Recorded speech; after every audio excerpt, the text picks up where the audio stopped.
एक छोटे से गांव में मोहन नाम का एक गरीब किसान रहता था, जिसके पास छोटा सा एक अपना खेत था, जिसमें वो खेती बाड़ी किया करता था।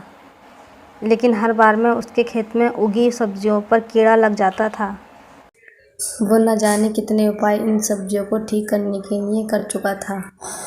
जो कोई भी कुछ भी कहता वो वही आजमाता, लेकिन इस पर भी उसकी खेती ठीक से नहीं हो पाती थी। न जाने हमारे ही खेत की सब्जियों को कीड़ा क्यों लग जाता है। बाकी गांव वालों की सब्जियां तो एकदम ताज़ा होती हैं। हाँ, 5 साल हो गए हमें सब्जियों को अपने खेत में उगाते हुए, मगर कोई सब्जी हाथ नहीं आई। हर साल कीड़ा लग जाता है। पता नहीं हमारे साथ ही क्यों होता है ये सब। और अगर ऐसे ही चलता रहा तो हमारा चिंटू आगे की पढ़ाई कैसे करेगा। मोहन एक बार फिर अपनी नई फसल के लिए मेहनत में लग जाता है।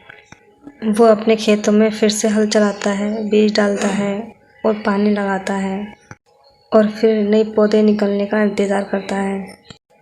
15 दिन बाद पौधे ज़मीन से बाहर निकल आते हैं और कुछ दिनों बाद ही उन पर फूल भी आ जाते हैं। लेकिन जैसे ही सब्जी आने का समय होने लगता है, धीरे धीरे करके फिर से पूरे खेत में कीड़ा लग जाता है। ये देखकर मोहन रोने लगता है। देख रही हो चिंटू की माँ, मैं हर बार कोशिश करता हूँ और हर बार मेहनत करता हूँ, लेकिन फिर भी इसमें कीड़ा लग जाता है। अब क्या होगा, हमारी आखिरी उम्मीद भी ख़त्म हो गई है और मेरे माँ के भी सारे जेवर धीरे धीरे खर्च में ही ख़त्म हो गए हैं।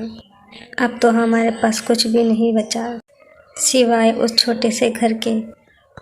मोहन निराश होकर कीड़ा लगी हुई सब्जियों को बाहर फेंकने लगता है।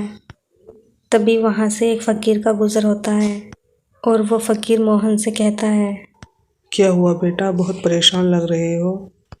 कुछ नहीं बाबा, बस कीड़ा लगी हुई सब्जियों को हटा रहा हूँ।